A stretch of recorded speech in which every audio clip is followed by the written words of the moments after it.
Introduction. In 1331, the great traveller Ibn Battuta stood on the deck of a monsoon-driven dhow and watched a miracle rise from the Indian Ocean. Mogadishu, a dazzling metropolis of coral stone palaces and sky-piercing minarets, its sultan treading only on silk while merchants perfumed camel meat with rare herbs.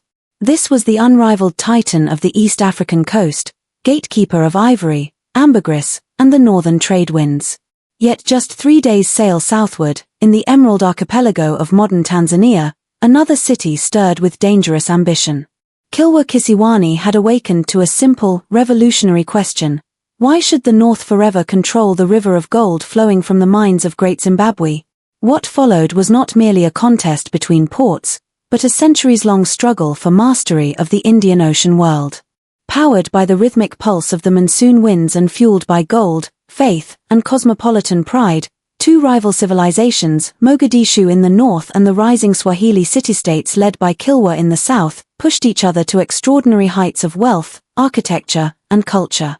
Their bitter, brilliant rivalry forged the golden age of the Swahili coast, and left it fatally divided when Portuguese sails appeared on the horizon. Chapter 2: The Wind and the Gold. To understand this rivalry, one must understand the wind. For 1,000 years, the Kaskazi and Kusi monsoon winds acted as a conveyor belt, pushing ships from India and Arabia to Africa and back again. Geography dealt Mogadishu the winning hand early on. Located on the Horn of Africa, it was the first port of call for exhausted sailors crossing the open ocean. By the 10th century, Mogadishu had established itself not just as a marketplace, but as a gatekeeper. If you wanted African ivory, ambergris, or leopard skins, you dealt with the Somali merchants of the north. They set the prices. They controlled the flow. For centuries, the southern cities, Mombasa, Malindi, Lamu, lived in Mogadishu's shadow. They were prosperous, certainly, but they were secondary. However, the economic geology of Africa was about to shift the balance of power. Far to the south, past the Zambezi River, lay the port of Sofala. It was a humid, fever-ridden outpost, insignificant in appearance, but it possessed a secret: it was the outlet for the gold mines of Great Zimbabwe. For generations, Mogadishu had cleverly maintained control over Sofala, managing the gold trade by proxy. Northern merchants would sail past the southern cities, pick up the gold, and sell it to Arabs and Persians at an exorbitant markup. The trigger for the great rivalry was a realization by the rulers of Kilwa: why let the north hold the keys to the southern treasury? The transformation began in the late 12th and early 13th centuries with the arrival of the Shirazi, a distinct cultural and political lineage. Legend tells of Ali ibn al-Hassan, a prince from Shiraz in Persia, who bought the island of Kilwa. While the literal truth of the migration is debated, the political reality was undeniable. A new dynasty had arrived, one that claimed a pedigree equal to or greater than the sheer commercial weight of Mogadishu. The pivotal moment came when Kilwa militarily and diplomatically seized control of Sofala. They cut out the middleman. Suddenly, the gold of Zimbabwe flowed directly into the coffers of Kilwa. Chapter 3: A Bipolar World and Its End. The result was an architectural and cultural explosion. In Kilwa, the sultans built the Husuni Kubwa, a palace of coral and lime that rivaled anything in Europe at the time. They minted their own coins inscribed with rhymes praising Allah and the Sultan. This was a direct challenge to Mogadishu's hegemony. The coast was no longer a monopoly. It was a bipolar world. The rivalry was fought with tariffs, spies, and religious patronage, a cold war of prestige. Both cities utilized Islam not just as faith but as a diplomatic passport. To be a sultan on the Swahili coast was to be a cosmopolitan figure. These rulers spoke Swahili, Arabic, and often Persian. They competed to attract the most learned scholars, the most skilled stonemasons, and the wealthiest merchants from across the ocean. Mogadishu, under the Fakhar ad-Din dynasty and later the powerful Ajuran Sultanate, responded by tightening its grip on the northern interior. They diversified, becoming masters of the textile industry and producing the famous Benadir cloth prized as far away as Egypt. If Kilwa had the gold, Mogadishu had the industry and the strategic location nearest to Mecca. The tension shaped the very layout of the coast. Cities fortified their walls. Alliances shifted like the sand. Mombasa and Malindi, caught between the two giants, often played one against the other. Yet despite the fierce competition, they never destroyed one another. They were bound together by the same ocean, the same religion, and the same language. It was a rivalry of siblings, bitter, envious, but blood-related. They created a unified Swahili culture, a civilization of coral stone and cosmopolitanism that was unique in human history. But this golden age of rivalry was living on borrowed time. The end did not come from within, but from the unknown waters of the Atlantic. In 1498, 3 ships with red crosses on their sails rounded the Cape of Good Hope. Vasco da Gama and the Portuguese did not care for the intricate diplomatic balances of the Swahili coast. They saw only Moors to be defeated and trade routes to be seized.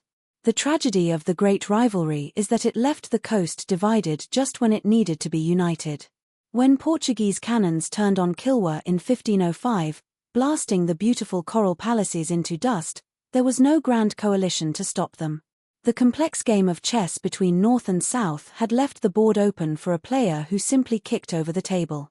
Today, if you walk the ruins of Kilwa Kisiwani, you see the skeleton of the Great Mosque, open to the sky, invaded by baobab roots. In Mogadishu, the old Hamaween district still stands, though scarred by modern conflict, a testament to a time when it was the city of Islam. This rivalry matters because it shatters the dark myth that Africa was isolated or static before the colonial era. Long before the modern era of globalization, the Indian Ocean was already a global village, and the Swahili coast was its marketplace. The great rivalry drove these cities to greatness, pushing them to build higher, sail further, and dream bigger, leaving behind a legacy of stone and spirit that even centuries of cannon fire could not entirely erase. By the early 16th century, the great rivalry that had ignited the Swahili Golden Age became its undoing. In 1505, Portuguese cannons shattered the coral palaces of Kilwa Kisiwani in a single week of fire and plunder. The Husuni Kubwa, once a marvel rivaling any European court, was reduced to rubble. Sofala, the golden outlet, fell under foreign control. Kilwa's mint fell silent, its coins, once proud declarations of independence, vanished from circulation. Further north, Mogadishu's defenses and distance spared it the worst of the early assaults, but its monopoly was broken forever. The delicate balance of tariffs, alliances, and prestige that had sustained 2 centuries of creative tension collapsed beneath the blunt force of Atlantic interlopers who played by different rules. The tragedy is stark. The very competition that drove these cities to build higher, trade farther, and dream in 3 languages left the coast fractured when unity was most desperately needed. Mombasa intrigued with the Portuguese against Kilwa, Malindi welcomed Vasco da Gama to spite Mombasa, old resentments overrode the common threat. The checkerboard of feuds became a cracked shield. What the monsoon winds had patiently woven together over a millennium, gunpowder and greed tore apart in a generation. Today, the ruins speak with haunting clarity. At Kilwa Kisiwani, the great mosque stands roofless, its mihrab framed by baobab roots that have outlasted empires. In Mogadishu, the ancient quarters of Hamaween and Shangani still trace the curve of 13th-century streets, their coral walls pockmarked by modern conflict yet defiant. These stones are not relics of isolation or backwardness, they are monuments to a sophisticated African modernity that predated European intrusion by centuries. The rivalry between Mogadishu and the southern city-states matters because it explodes the persistent myth of a dark, static, pre-colonial Africa waiting passively for outside salvation or conquest. Here was a world of minted currency, international diplomacy, architectural splendor, and cutthroat economic strategy played out across an ocean that was already global when Europe still thought the world ended at Gibraltar.